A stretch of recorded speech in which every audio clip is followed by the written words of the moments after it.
মালদার গাজলে ওষুধ কেনার নাম করে 4 দিন ধরে নিখোঁজ স্ত্রী, সেজন্যই নিরুপায় হয়ে গাজল থানায় দ্বারস্থ হলেন তার স্বামী। জানা গেছে, গত 10ই জুন ওষুধ কিনতে বের হন গাজল কান্দর এলাকার বেচন মৃধা নামে এক গৃহবধূ। তারপর থেকেই আত্মীয় স্বজন সহ বিভিন্ন এলাকায় খুঁজেও তার স্বামী গৌতম মৃধা হদিশ পাননি। সেজন্যই এদিন প্রতিবেশীদের সঙ্গে নিয়ে গাজল থানায় অভিযোগ জানান তিনি। গৌতম মৃধা বলেন, বাড়িতে সন্তানরা রয়েছে, আমরা চাই পুলিশ স্ত্রীকে উদ্ধার করুক। বাড়ি থেকে ওষুধ কেনার নাম করে বাড়ি থেকে 10 তারিখে বেরিয়েছি। আজকে 4 দিন হয়ে গেল, এখনও কোনো খোঁজ খবর নেই। আমরা গোটায় দুনিয়া খুঁজেছি, এখনও পাইনি। যে হারিয়েছে কে উনি? আমার বউ নাম?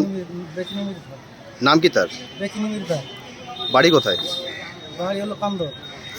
কি বলে বাড়ি থেকে বেরিয়েছিল? ওষুধ নেওয়ার নাম করে। আপনাদের ধারণা কি? আমাদের ধারণা এখন কি হয়েছে এখন বলতে পারছি না। খোঁজাখুঁজি করে পাচ্ছেন না? খোঁজাখুঁজি করে পাচ্ছি না, অনেক চেষ্টা করলাম, ওই জন্য আমরা এসে একটা থানাতে থানার আমরা সাহায্য মিসিং ডায়েরি। হ্যাঁ। আত্মীয় স্বজনের বাড়ি সব জায়গায় খোঁজ নেওয়া হয়েছে, এখন পর্যন্ত কোনো খোঁজ পাননি। না, এখন কি চাইছেন আপনারা?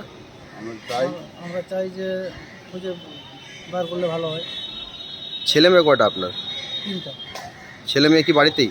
বাড়িতে বড় ছেলে বাইরে আছে, আর ছেলে মেয়ে 2টা বাড়িতে। আচ্ছা, আপনার নাম? গৌতম মির্জা। বাড়ি? কান্দর। কান্দর। কোন অঞ্চল? পর্যন্ত। বরকচ।